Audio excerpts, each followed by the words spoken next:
Willkommen zu einer neuen Folge mit uns, mit Neuland Stories.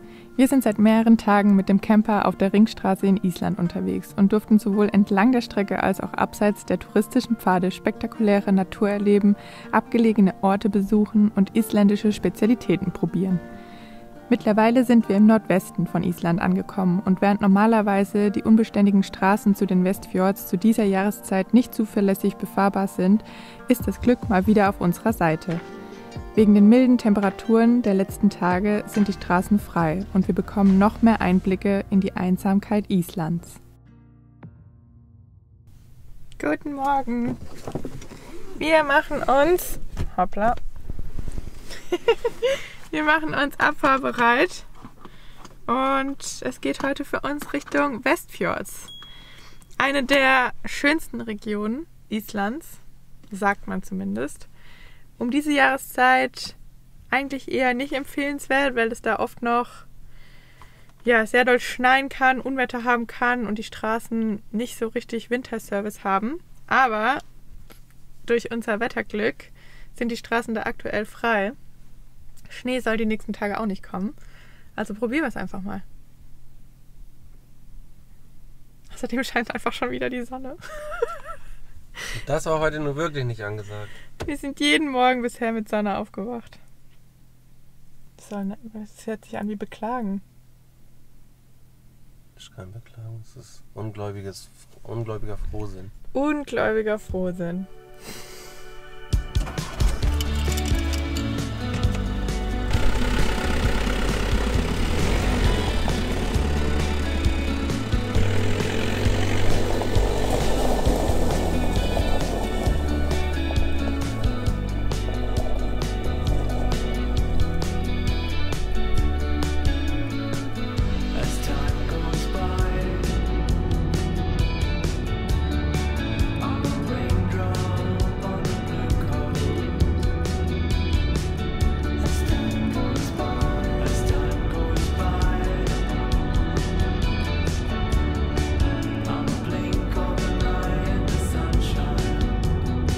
Wir fahren hier so ganz gemütlich die Straße entlang und dann kreuzen uns so zwei Gänse und plötzlich beobachte ich im Augenwinkel, dass die genauso schnell, wenn nicht sogar schneller mit uns mitfliegen. Und dann haben wir uns gefragt, wie schnell können Gänse eigentlich so fliegen? Schreibt's mal in die Kommentare, was ihr glaubt. Ja, schreibt das mal in die Kommentare, was ihr glaubt. Wir sind gerade vom Glauben abgefallen.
Windig. Islandwetter. Hier ist also das Islandwetter. Islandwind, Islandwolken. Schon ein bisschen eine andere Nummer. Aber irgendwie auch cool. Oder?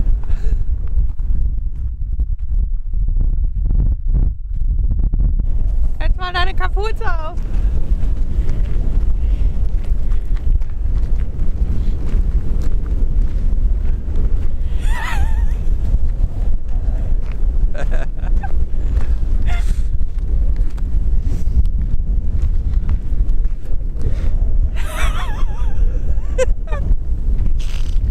Oh Mann, ey, das macht mich fertig. Der Wind peitschte förmlich über das offene Feld. Kalt, laut, unnachgiebig. Es war kein Geräusch, kein Anzeichen eines Wasserfalls zu hören. Nur endlose Weite. Doch dann, wie aus dem Nichts, ist da ein Riss in der Erde. Eine gewaltige Schlucht tut sich vor uns auf und tief darin, tosend und wild, Reykjavos. Ein verborgener Gigant, der sich erst zeigt, wenn man ihn am wenigsten erwartet.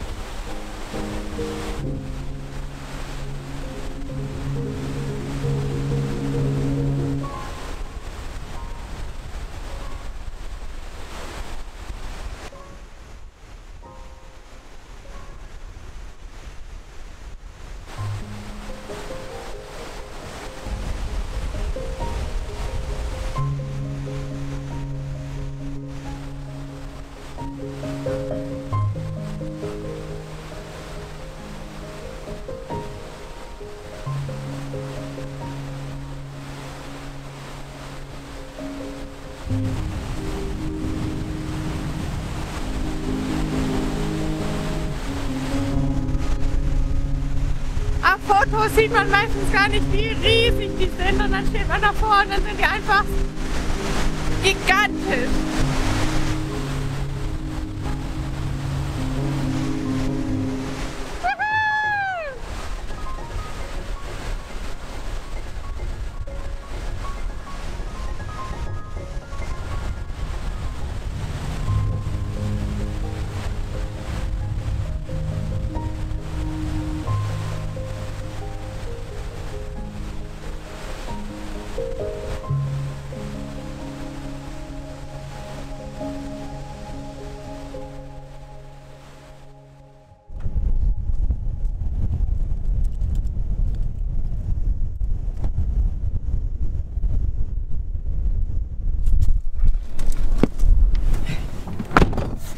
Ich glaube, das ist das erste Mal, dass ich am Tag ohne Sonnenbrille fahren muss, sondern mit der normalen Brille.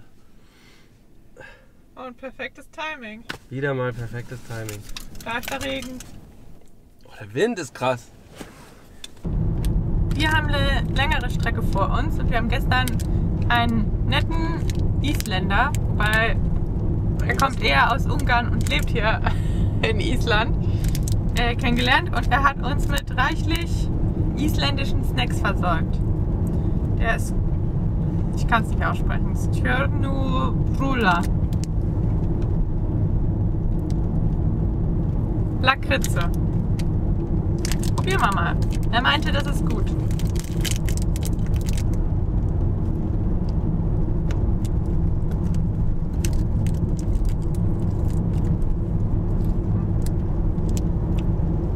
Ist gut? Wie ein Riesen-Colorado. Geil. Ist geil. Ist mega lecker. Wir haben leider nur eins. Hallo.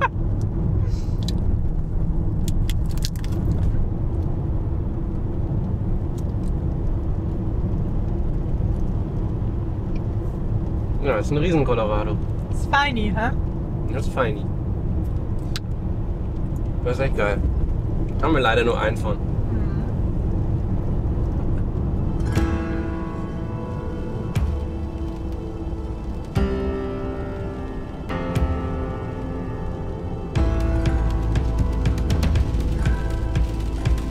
Letzten Endes hat uns jetzt doch der Regen eingeholt. Da ist er. Irgendwann musste das erst mal kommen. Ist so. Mit dem Camper ziehen wir weiter hinein in die Westfjorde. Der Regen holt uns ein, jagt über die Berge und lässt den Himmel schwer und dramatisch erscheinen. Links und rechts ziehen kleine Dörfer am Fenster vorbei, verstreute Höfe, einsame Kapellen. Manchmal kommt es uns vor, als würden wir durch eine vergessene Zeit fahren.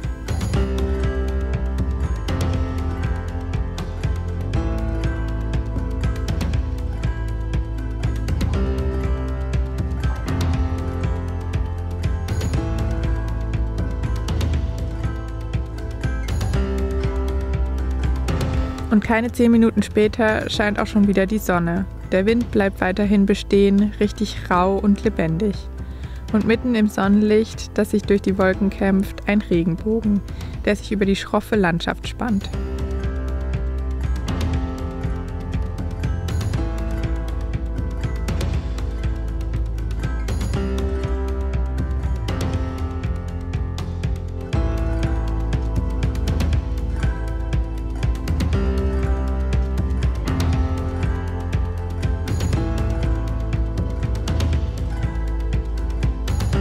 Es ist rau, wild, wunderschön, typisches Aprilwetter in Island.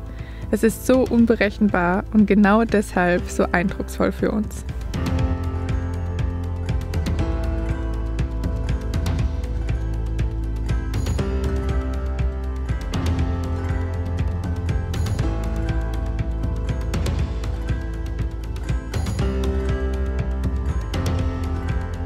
Die Straßen durch die Westfjorde ziehen sich länger, als wir dachten.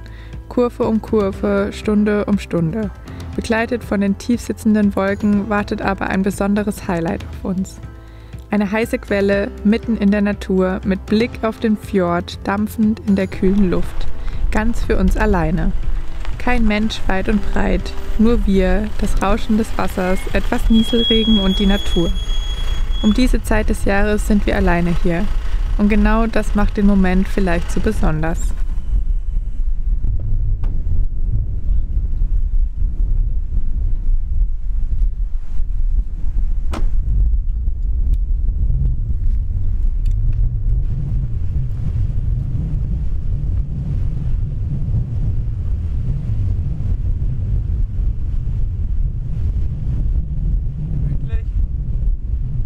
Es ist sehr windig und kalt.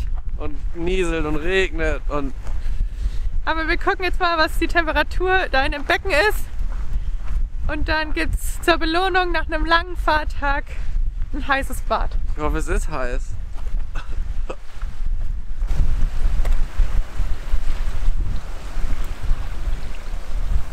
Also heiß ist es nicht.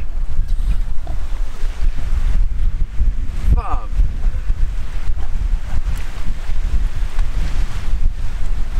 Vorne kommt das Warme raus. Müssen wir nur hier vorne weiter in der Ecke sein.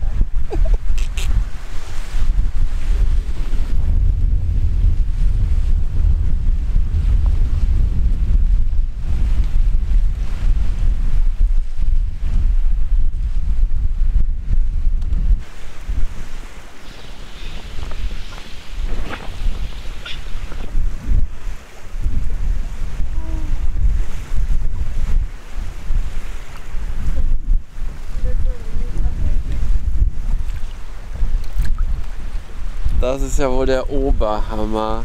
Was für eine Aussicht. Und wir chillen einfach in so einem heißen Becken.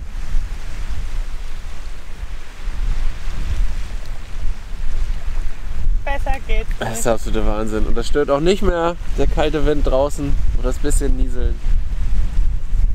Das ist einfach der Wahnsinn.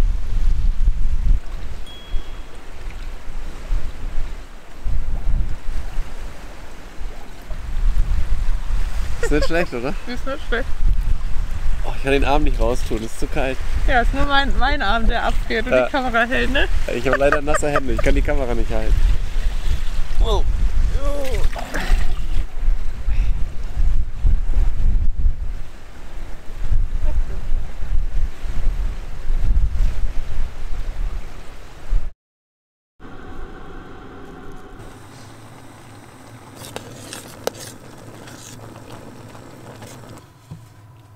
Ich bin noch nicht fertig. Ich habe Angst,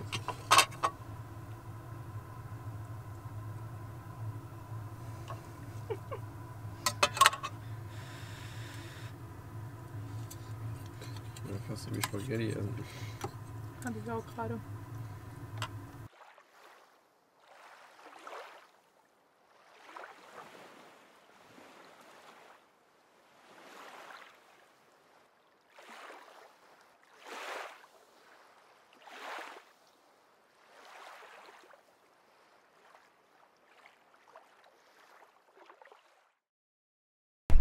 Guten Morgen. Die Nacht war regnerisch, es hat sehr doll geregnet, aber heute Morgen hat es wieder ein bisschen aufgeklärt. Und wir fahren hier schon durch die wunderschönen Westfjorde von Island. Und jetzt haben wir hier mal angehalten, weil man kann hier richtig schön die Gischt sehen vom Wasserfall, aber den Wasserfall noch nicht. Und das dachten wir, gucken wir uns mal von näherem an. Der Weg hier ist aber so matschig, dass wir uns das nicht mit dem Auto trauen, also laufen wir den Rest. Und es gibt Kaffee und Wasserfälle. Und Tee.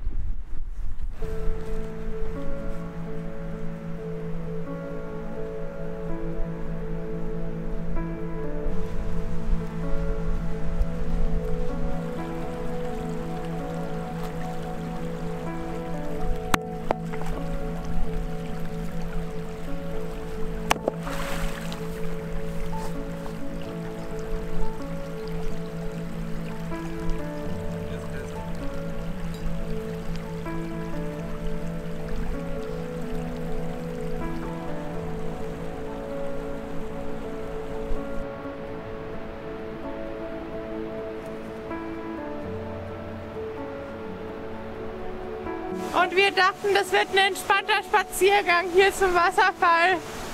Aber man muss doch ganz schön kraxeln. Und wir können ihn noch nicht mal sehen, weil er so um die Kurve rum ist. Basti versucht gerade noch einen Weg zu finden auf die andere Seite.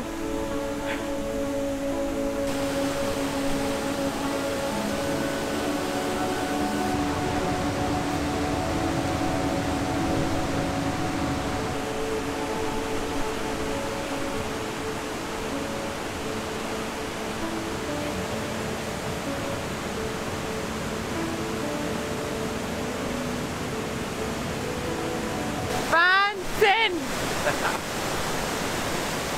Unglaublich, wie viele Wassermassen sich hier durch die Schlucht. Und ich will jetzt nicht sagen, dass die vom Weiten klein aussehen, die ganzen Wasserfälle, aber schon eher wie, ja nicht wie riesen Wasserfälle, aber wenn man denn da hinläuft, sind die so riesig, jeder einzelne. Und ich glaube, der hier ist nochmal besonders spektakulär. Ich glaube auch nicht, dass hier viele Leute hinwandern und hinlaufen. Man sieht den ja auch gar nicht. Ja. Wir sind jetzt auch nur aus Neugier wegen dem Wassernebel hierher gekommen. Aber es war weiter als gedacht. Hidden Gem Check. Ja, voll. Geheimtipp. Am liebsten würde ich jetzt noch da ganz hinten hin und gucken, wo das da reinstürzt, aber das sieht sehr gefährlich aus. Traumhaft!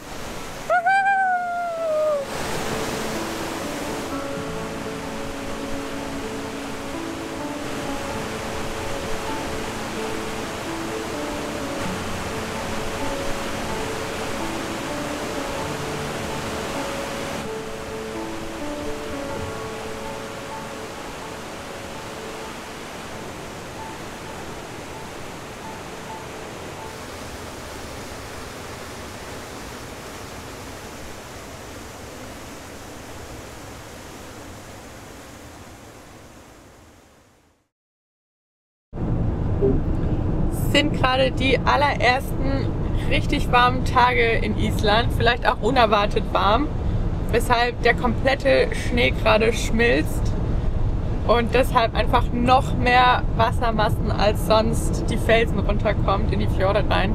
Sieht absolut gigantisch aus.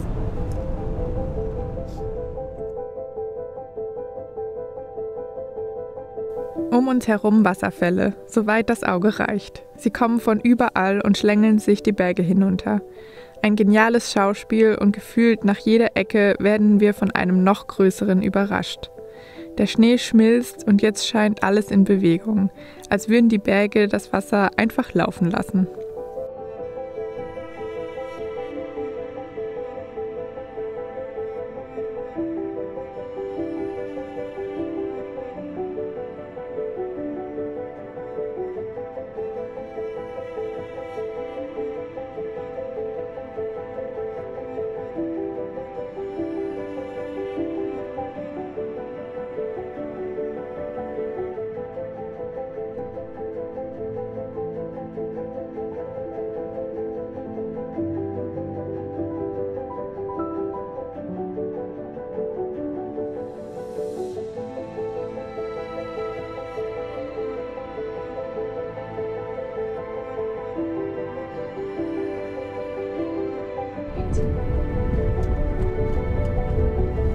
Take the next right.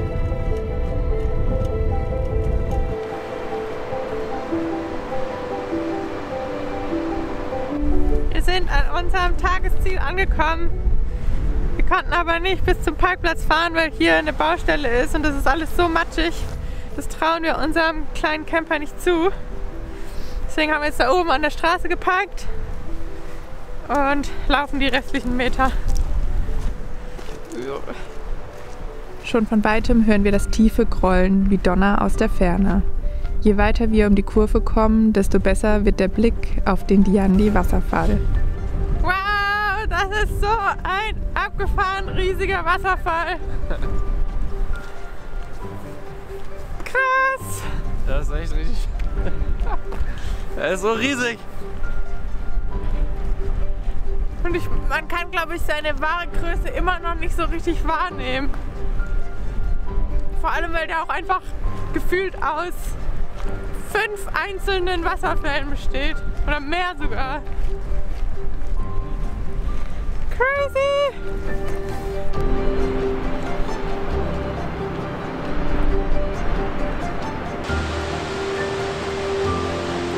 Breit wie ein Vorhang aus Wasser, der sich Stufe für Stufe den Berg hinunterzieht. Das Wasser rauscht nicht einfach, es fällt wie in Wellen und Baden den Berg hinunter, als hätte jemand jede Linie gezeichnet. 5 weitere Wasserfälle, alle für sich selbst schon ein magisches Spektakel, sind unsere Begleiter auf dem Weg zum Fuß dieses massiven Giganten.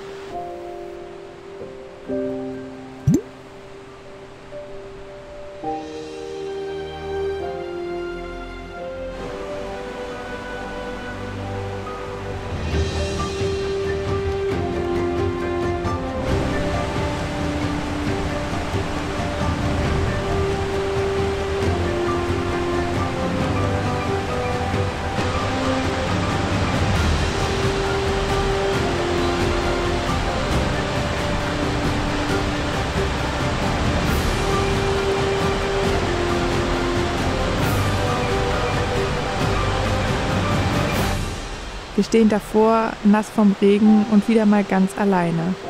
Und irgendwie sprachlos. So etwas sieht man nicht jeden Tag. So groß, so mächtig und trotzdem still in sich. Es fühlt sich irgendwie surreal, nicht echt an. Mehr wie ein Ort aus einem Traum, der kurz Wirklichkeit geworden ist.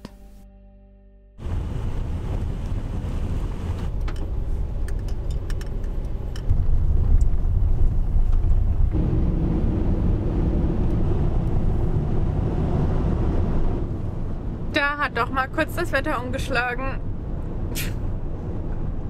Ich will nicht sagen vom besten Wetter, aber zumindest von klarer Sicht zu gar keiner Sicht.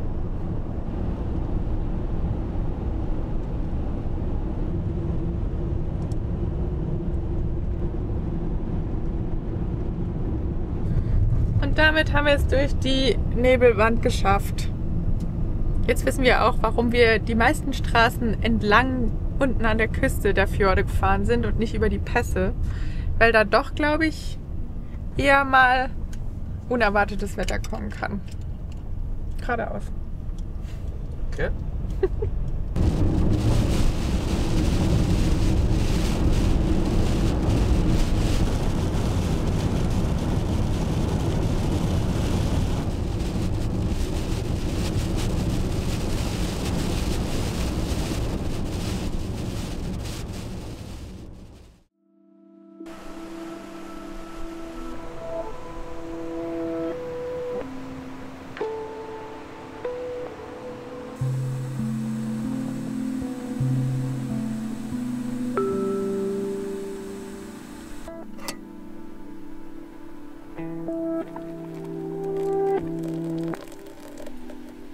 Guten Morgen. Wir hatten eine ganz okaye Nacht. Es hat zwischendurch mal richtig gehagelt, was hier drin ultra laut war. Deswegen haben wir nicht ganz so gut geschlafen. Und wir starten jetzt richtig langsam in den Morgen, warten, bis sich der Regen verzogen hat, machen Kaffee, Frühstück und dann verlassen wir eigentlich auch die Westfjords schon wieder. Verrückt. Es ging jetzt doch schneller als gedacht. Vor allem Alles so schnell. Vor allem, weil die Strecke, man fährt ja die Fjords, es gibt sehr wenige Brücken und Tunnel, deswegen fährt man die immer hoch, runter, hoch, runter. Und jetzt sind wir schon fast wieder am Ende.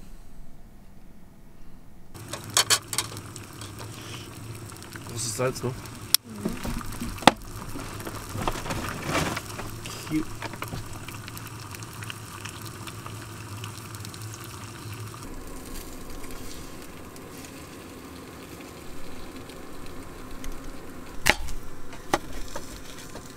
Das Messer ist irgendwie nicht so das Beste. Kann man aufpassen.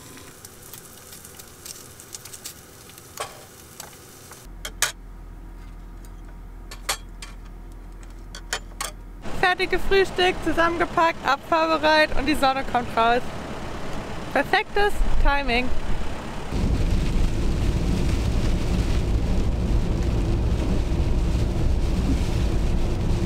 Und so sieht es 2 Minuten, nachdem Svenny gesagt hat, die Sonne ist draußen aus. Der erste Schnee.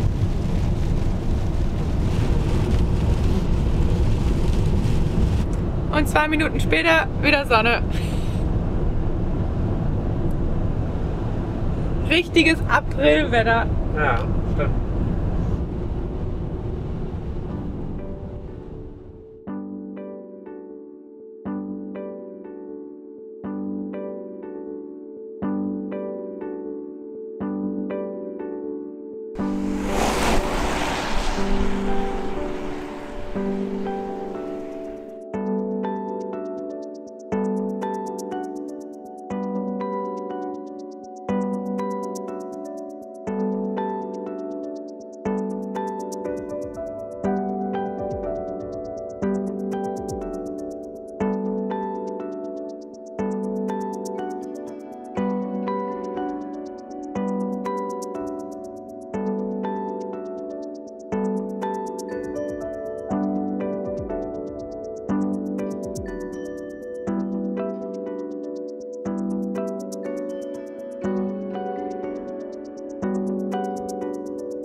Irgendwie ziemlich cool, mal so Lavagestein in der Hand zu haben, das irgendwie viel leichter ist, als man es erwartet.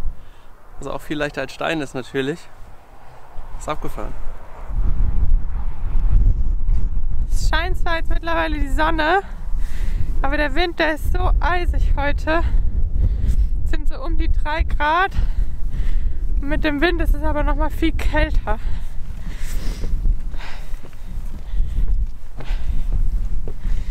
Da wird man richtig warm beim Treppensteigen. Genau das Richtige.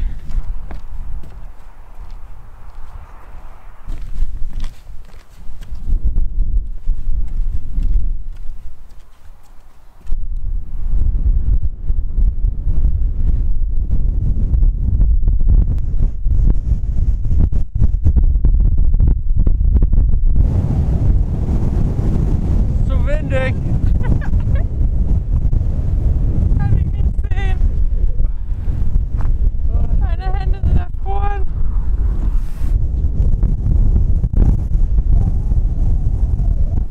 Zurück in den Van.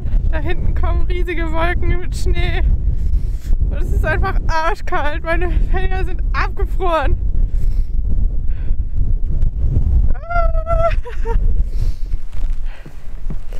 Das ist also das typische Islandwetter.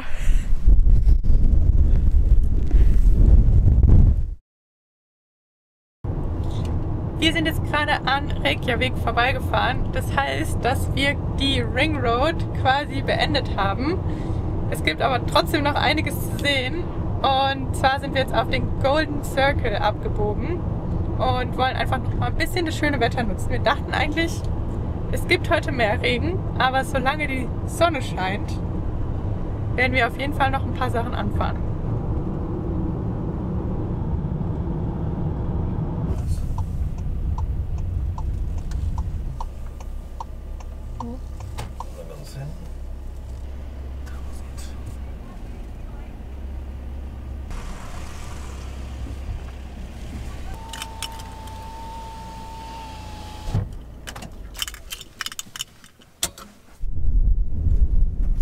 Nachdem wir jetzt einen erkalteten Krater oder einen inaktiven Krater besucht haben mit kaltem Lavagestein, das schon mit Moos überzogen war, sind wir jetzt wieder in aktiveren Gefilden unterwegs.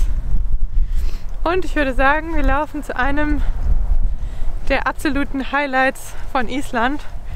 Merkt man natürlich auch schon an dem vollen Parkplatz da unten.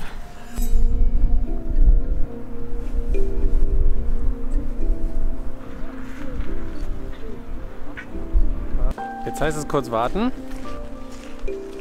und mal schauen, wann er sich dazu entscheidet, einmal wie nennt man es? Auszubrechen. Oh, die Luft zu steigen. Ja.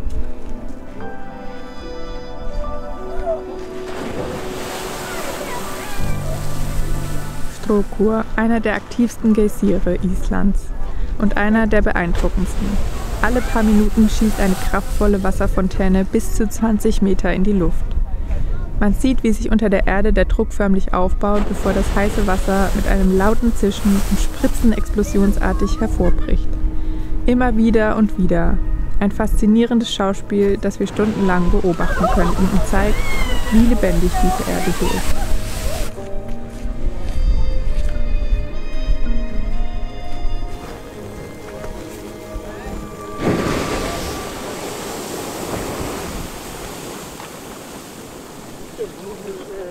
Ich hoffe, ich hab's drauf. Ich habe absolut nicht hingekriegt.